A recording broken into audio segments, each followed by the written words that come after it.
Yo tout le monde, c'est direct, c'est quoi là? Wouh nouvelle vidéo. Nouvelle vidéo en nuit blanche. Ça faisait un petit moment parce que ça fait un petit moment que j'ai pas sorti de vidéo, forcément. Du coup, on se retrouve pour le récap des films vus au mois de juin 2024. Avant de commencer, j'avais tourné une vidéo collection, mais en fait, j'avais plus du tout de place dans mon téléphone, c'était infâme. Genre, il y a 3 cuts non voulus parce que du coup, j'ai plus de stockage. Et du coup, j'ai supprimé tous les rushs, littéralement. Et du coup, je voulais savoir si vous vouliez une vidéo collection. Voilà. Et si vous la voulez vraiment, je la ferai. Et surtout, j'essaierai de beaucoup mieux rythmer le tournage, on va dire. Comme ça, j'aurai pas de cut non voulu. Donc voilà. Du coup, on est parti pour le top. Le top. Tiens, pour le mois prochain, je vais peut-être faire un top. Genre là, je mets que dans l'ordre de visionnage, mais je vais peut-être faire un dans l'ordre de qualité, genre du moins bon au meilleur. Donc du coup, c'est parti. Premier film vu dans ce mois de juin, c'est Sous la Seine de Xavier Jean, donc sorti en 2024, le 5 juin. Je l'ai vu à 9h03, j'avais lancé le film. Du coup, pour moi, c'est un 4 étoiles plus un coup de cœur. C'est parfaitement ce que j'attendais de ce film. Donc un film qui se prend pas la tête, un film un peu débile, même carrément débile. Enfin, il y a rien à dire en fait. Genre, c'est drôle, c'est cool, c'est divertissant. Et pour moi, bon, forcément, objectivement, ça vaut pas 4 étoiles, mais c'est par rapport à mon ressenti. Tous les films, je les note comme ça, de toute façon, vous le savez. Donc, voilà. Mais il y a vraiment des notes de fou, ou des gens qui disent que c'est la plus grosse merde de l'année, mais tu t'attends pas au Interstellar du film de requin ou un phénomène comme Les Dents de la Mer. Enfin, la qualité, t'auras pas la qualité des Dents de la Mer sur un film de requin de nos jours. Faut attendre, je pense, d'avoir un réalisateur du même niveau que Spielberg. Mais enfin, les gens tapent sur le film avec des critiques de fou, alors que le film s'est jamais vendu comme un grand film. Enfin, moi, j'écoute pas la promo, parce que forcément, ils vont pas dire que le film c'est de la merde. Mais juste, tu te concentres pas sur la promo et tu t'imagines un peu ce que va être le film. Genre, moi, je me suis dit, ça va être nul à chier. Et finalement, j'ai été agréablement surpris. C'est vraiment cool. Donc, du coup, si vous l'avez pas vu, allez-y. Et n'y allez pas en vous disant que ça va être un film exceptionnel.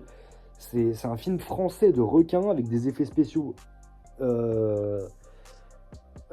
inégaux par rapport aux scènes. Je pense que quasiment tout est parti dans la scène de fin, qui est plutôt cool, même si elle a aucun sens. Mais encore une fois, c'est un film d'un requin dans la scène, ce qui n'est pas possible, avec une espèce de requin assez particulière. Je suis pas sûr que ça existe. Je m'y connais pas trop en requin, même si j'aime beaucoup les requins, mais je m'y connais pas beaucoup. Donc voilà, dites-moi dans les commentaires si vous avez vu le film et si vous savez si cette espèce de requin existe. Mais voilà. Du coup, on va parler d'un film maintenant qui, lui, mérite vraiment son 4. Ah, j'ai oublié, putain, j'ai rajouté un nouveau truc. C'est les notes Letterboxd. Donc, pour Sous la Seine, c'est 2,2 sur 5. Du coup, un film qui mérite vraiment son 4 étoiles, c'est Mad Max Fury Road, sorti en 2015, réalisé par George Miller. Voilà, j'avais jamais vu le film, mais c'est vraiment une bonne surprise. Je m'attendais un peu à me faire chier, genre qu'il n'y ait pas de... Je sais pas, j'avais un mauvais pressentiment et finalement c'est passé hyper vite et c'était vraiment grave cool. Donc voilà, de la très bonne action. Ensuite, un film d'horreur. J'ai beaucoup regardé de films d'horreur Et j'aurai à peu près la même critique sur chaque. Celui-là, il me semble pas, mais les autres, quasiment sûr. Enfin, quasiment tous les autres, il y a 2 exceptions après. Mais le reste, enfin, les autres films d'horreur, c'est la même chose. L'Exorciste Dévotion, sorti en 2023, réalisé par David Gordon Green, le réalisateur des... J'ai oublié de dire la note de Mad Max sur Letterboxd, 4,2. Du coup, réalisé par David Gordon Green, qui a fait la trilogie, la dernière trilogie Halloween. Du coup, l'Exorciste Dévotion, j'ai mis 3 sur 5. Pourquoi? Parce que, bah, pareil que Sous la Seine, c'est du divertissement, c'est rien d'autre. Il y a la daronne du premier, parce que du coup, c'est la suite de l'Exorciste de 1978, je sais plus. De toute façon, ce sera écrit là. Voilà. Bah, voilà, il ramène la vieille, qui ne sert à rien. De toute façon, vas-y, je spoil hein, en vrai. Qui elle vient, elle se fait crever les yeux, et voilà. Et il y a la fille, enfin Regan, à la toute fin, pour juste un petit caméo. Bon, bah voilà. Il y a une scène qui est vachement drôle. En gros, ouais, je spoil bien, voilà. Du coup, il y a un prêtre, enfin un exorciste plutôt, qui est appelé et il va voir la... Je sais pas comment ça s'appelle, mais en gros, on va dire le conseil, ouais, le conseil des exorcistes, pour avoir l'autorisation du coup. Enfin, il va voir l'église, quoi. Sauf qu'il l'a pas, mais il vient quand même juste pour donner des instructions aux gens qui vont faire l'exorcisme. Ouais, du coup, il est dans sa voiture, à côté de la maison, et il lit la Bible. Et il y a le daron d'une des 2 gamines qui est possédée qui vient dire par contre, le combat, c'est là-bas, ok? Et là, d'un coup, il arrive comme John Cena en 2008. Genre 5 minutes plus tard, il arrive comme John Cena, vraiment, avec une musique de fou. Il commence à crier des incantations, il montre sa croix comme ça, là, et il lit, il monte la croix, il fait ça comme ça, il montre. Il arrive, après, il touche les 2 gosses. Et finalement, on croit qu'il va réussir, et puis hop, bam! Vraiment, bam! Il se fait tordre la nuque. Enfin, pas juste comme ça, genre, la tête complètement retournée. Bah, du coup, moi, j'étais KO, vraiment, j'étais mort de rire. C'était exceptionnel, littéralement. Et voilà. Du coup, on peut passer à la suite. Un film d'animation, le seul ce mois-ci. Élémentaire, sorti en 2023, réalisé par Peterson. J'ai pas dit la note encore. Letterboxd, 2 étoiles du coup pour l'exorciste. Du coup, Élémentaire, j'ai mis 4 étoiles plus le coup de cœur. Et c'est noté 3,3 sur Letterboxd. Bah, c'est vraiment bien. Voilà, c'est tout ce que je peux dire. Non, si j'ai chialé. Mais voilà, je suis trop... genre les films, les séries, tout ça. Un rien me nique. Donc du coup, quand l'émotion est bien faite, bah je suis foutu, littéralement. On peut passer à la suite avec un nouveau film d'horreur qui souffre du problème que je vais aborder dès maintenant. Enfin, après la note, tout ça. Amityville The Awakening, sorti en 2017, réalisé par Frank Halfoun. Je sais pas du tout si ça se dit comme ça. J'ai mis 2, c'est noté 2. Voilà, on est corda. Du coup, le syndrome des jumpscares. Et le syndrome de on se fait chier, bordel de merde. Voilà, il y a juste la fin qui est plutôt cool. En vrai, je pense que j'aurais mis 1,5 s'il n'y avait pas Bella Thorne. Je vais mettre une petite photo. Attends, là je suis à l'envers. Ouais, je suis à l'envers. Du coup, je sais plus. Mais je vais mettre une photo de Bella Thorne et elle est trop belle. Du coup, voilà. Mais les jumpscares, ça casse les couilles, allez vous faire foutre. Ensuite, on peut passer au seul film de super-héros. L'incroyable Hulk, sorti en 2008, réalisé par Louis Leterrier. J'ai mis 3,5, il est noté 2,5. C'est pas mérité, c'est vraiment un film sous-coté de fou. Et c'est pas mérité, c'est vraiment sous-coté, c'est bien. Il y a quand même quelques séquences où on se fait un peu chier, je vais pas mentir. Mais voilà, c'est des musiques vraiment bonnes. Les effets spéciaux, ils sont vraiment pas mal quand même pour l'époque. J'ai pas du tout le budget, je vais la rajouter ouais, le mois prochain, le budget si j'y pense. Carrément, j'ai déjà oublié ce que je voulais rajouter. J'avais dit en début de vidéo que je voulais rajouter un autre truc, mais je sais plus ce que c'est. En vrai, c'est vraiment cool. On va passer au pire film que j'ai vu ce mois-ci. Ouija de 2014, réalisé par Styles White. 0,5. Du coup, c'est la pire note que j'ai mis et c'est la pire note Letterboxd. 1,7. Du coup, c'est juste des jumpscares de merde. Ça aurait pu être vraiment cool, de fou. Genre, le concept est bien. Mais non, c'est que des jumpscares. Ils n'arrivent pas à faire autrement que. Enfin, pour faire peur. Parce que. Il y a un film dont je parlerai le mois prochain. Voilà, du coup, n'allez surtout pas voir ce film, c'est une merde monumentale. Il y a rien de bien. Les personnages, l'acting, les effets spéciaux, la pression, la BO, rien, il y a rien qui va. C'est horrible. Du coup, Terminator, sorti en 1984, réalisé par James Cameron. J'ai mis 4, Letterboxd a choisi de mettre 3,9, voilà. Du coup, c'est toujours aussi cool, littéralement, la musique. Le seul truc sur lequel il a vieilli, c'est certains dialogues et les effets spéciaux à la fin, en stop motion, vraiment, ça va plus. Ça va plus du tout. Et quand même, je me rends compte que du coup, notre vision, la vision du cinéma qu'on a, ça avance par rapport au film qu'on regarde. Parce que je suis sûr qu'un gosse, tu lui montres Terminator, il va se dire mais c'est quoi ce bordel? C'est vrai? Mais c'est vrai? Mais c'est vraiment vrai? Alors que non, du coup. Mais genre, quand j'étais petit, parce que moi, ma mère, elle me mettait devant Scream et Terminator quand j'étais petit, c'était une fou, littéralement.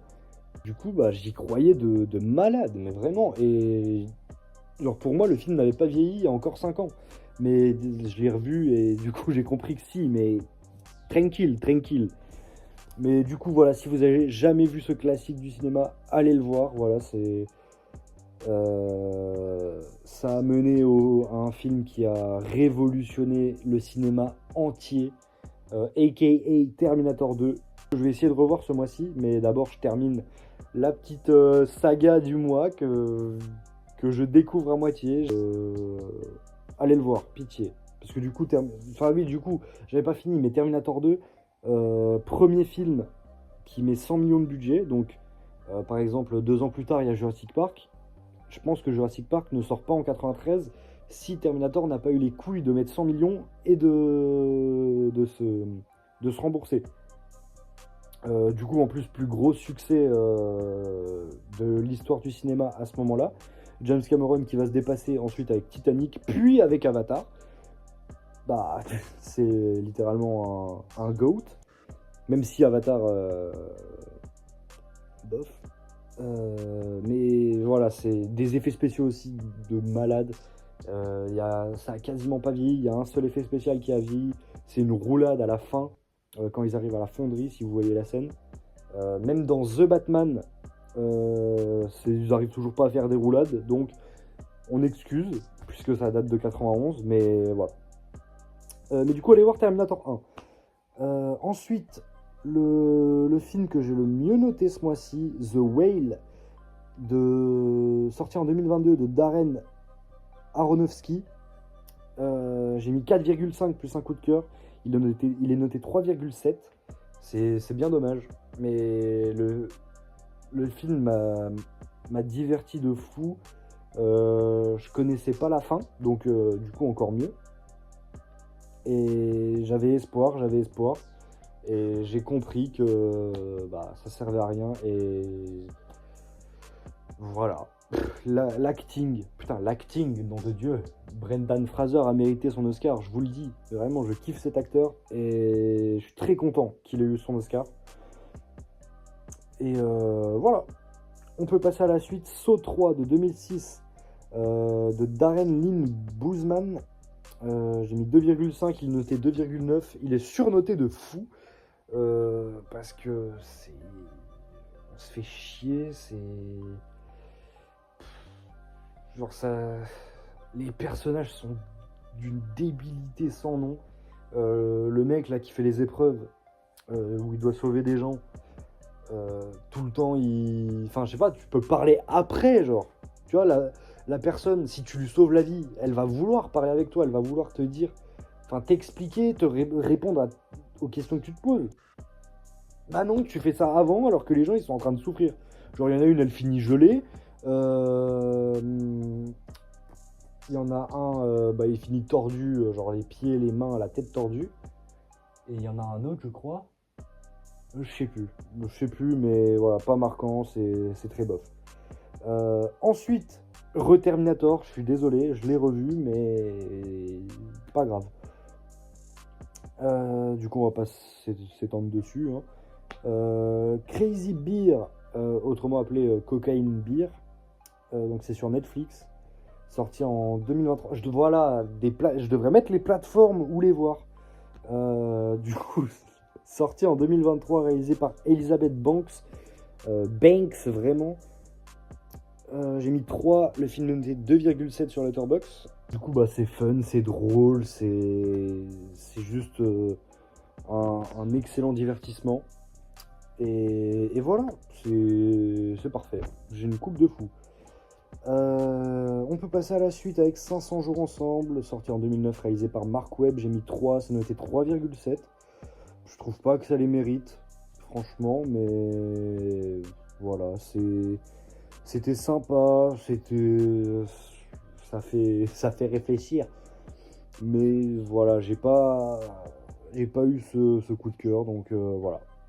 Ensuite, on peut passer à un film de merde, La Malédiction de la Dame Blanche, sorti en 2019, réalisé par Michael Chavez.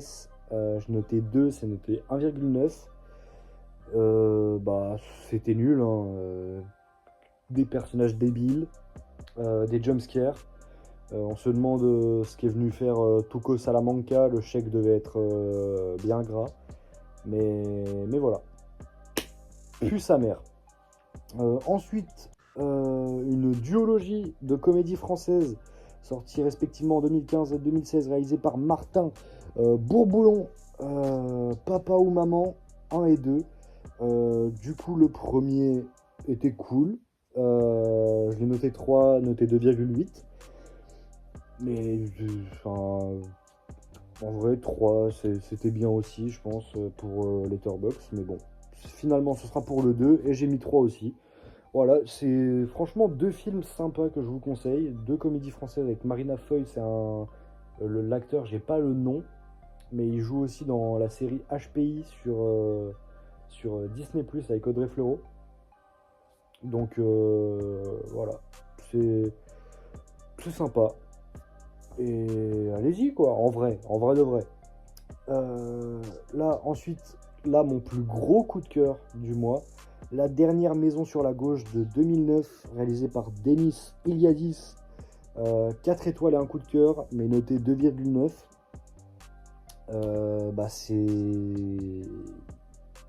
J'ai rarement été aussi mal à l'aise devant un film. Bon, après la fin, c'est vraiment hollywoodien où ça bute tout le monde. Et enfin, ça nique un peu le truc. Mais enfin, ça nique. Moi, je trouve pas, j'ai quand même kiffé. Mais voilà, mais du coup, il y a une scène de rapport sexuel non consenti de 2 minutes sans musique, sans rien, juste une meuf qui crie, qui pleure. Et genre, c'est hyper perturbant. J'ai détesté cette scène, mais j'ai kiffé la sensation d'être mal à l'aise devant un film parce que ça m'était pas arrivé depuis très longtemps. Et voilà, du coup, je vous le conseille. Il est sur Netflix, donc voilà, foncez. En plus, il y a Aaron Paul dedans. Et d'autres acteurs assez connus. Il y en a un, il a joué dans Shutter Island. Il y en a un autre que j'aime beaucoup qui a joué dans la série Terminator. Donc voilà, c'est carré. Et le dernier film du mois, j'ai rajouté des notes dessus. C'est pour dire à quel point ça pue sa mère. Du coup, Killer Game, sorti en 2021, réalisé par Patrick Brice. J'ai noté 1 et c'est noté 2,2. Du coup, je vais vous lire la petite note que j'ai mis. Film d'ado débile sans aucun sens qui peut surprendre des gens qui n'ont jamais vu de slasher, entre parenthèses pas sûr. Pourquoi ? Parce que c'est le code de base d'un slasher où ça veut enfin d'un slasher de merde qui reprend Scream du coup, parce que Scream c'était ça, et en plus il y a vraiment un double tranchant où ça te dit que c'est lui, au final non, et puis tu te dis depuis le début que ça peut pas être lui parce que c'est trop évident, et au final si, c'est quand même lui. Donc voilà, sauf que là du coup ça te tease un mec, c'est évident que c'est pas lui. Et surtout on est dans un groupe, enfin le groupe qu'on suit, c'est genre il y a des gays, des trans, normalement, non, pas normalement, c'est pas normal le harcèlement, mais dans la vraie vie, c'est ces gens-là qui sont persécutés. Et là, visiblement, genre personne les fait chier ou quoi que ce soit, à part l'équipe de football américain, vite fait, où il y a 2 connards. Les autres, on n'en sait rien. Puis il y en a un, enfin non, il y a un connard en fait, et il meurt dans la scène d'ouverture, donc voilà. Pourquoi d'ailleurs, on sait pas. Ah si, ça y est, je me souviens, mais c'est de la merde. Du coup, le mec, il se fait harceler par le groupe des harcelés IRL, juste parce que ses parents sont morts. Et parce qu'il est un peu dark. Genre, il s'habille en noir et tout, il fume de la drogue. Waouh. Exceptionnel, c'est un malade. Je sais plus comment il s'appelle, Ogi, je crois. Oli, je crois que c'est Oli. Enfin, c'est évident que c'est pas lui, mais genre, il y a aucun doute dessus. Et du coup, bah moi, je savais que c'était pas lui. Du coup, j'ai attendu une phrase, genre un élément qui pourrait dire que qui est le tueur. Bah du coup, un mec qui appelle à l'aide. Et bah, c'était lui, quoi. J'avais déjà un doute. Genre, il y a un moment, il y a une fête chez lui, et je me dis, bah, ouais, ce serait logique pour le tueur d'attaquer ici, puisque, enfin, si c'est lui le tueur, ce serait logique qu'il attaque, parce qu'il connaît la maison par cœur, il habite là. Donc, voilà. Mais, puis le mobile, putain, genre, il tue, tu vois, en gros, son père, c'est une merde, c'est un connard de première. Il achète tous les terrains des familles des élèves de son école, enfin de son lycée du coup. Et bah, enfin du coup, tout le monde le déteste à cause de son père. Il se fait harceler, tout ça. Et même son père le traite pas bien du tout. Donc, ok, là il peut le buter. Mais il y a un seul meurtre qui est justifié. Donc voilà, c'est de la merde, littéralement. Du coup, j'ai rajouté des petites stats. Du coup, sur 18 films vus, il y en a 14 qui ont minimum la moyenne, donc 2,5. Et j'ai rajouté un petit truc. Très bon mois, mais les films d'horreur full jumpscare, faut aller baiser sa mère à un moment, non. Je suis d'accord avec ce que j'ai dit. Vraiment, faut aller se faire enculer. Et j'ai rajouté aussi des notes, du coup, moyenne des notes Letterboxd des films que j'ai vus. 2,87 sur 5, c'est assez mid, mais voilà. Et moyenne de mes notes, 3,05 sur 5, donc c'est vraiment un très bon mois par rapport au mois dernier où c'était en dessous de... Je crois que c'était 2,6, un truc comme ça, je sais plus, ou 2,8, je sais plus du tout. Mais voilà. Et du coup, on est sur un mois avec 4 coups de cœur. Bah voilà, c'est vraiment un très très bon mois. Et voilà. Bah du coup la team, j'espère que cette petite vidéo vous aura plu, même si elle est assez longue. Si vous voulez une vidéo de collection, n'hésitez pas à me le dire. Aussi, je vends une Switch sur Vinted à 280 €, une Switch OLED complète. Elle a été achetée en mai. Donc mon Vinted dans la description si j'y pense. Et voilà. Allez-y. Et aussi mon Letterboxd. Et voilà. Abonnez-vous et likez, partagez, pitié et commentez aussi. Dites-moi n'importe quoi, posez-moi des questions. Ça sera peut-être une FAQ un jour. J'ai déjà fait ce call, mais il y a eu 2 questions, dont une, t'as l'écran de thé.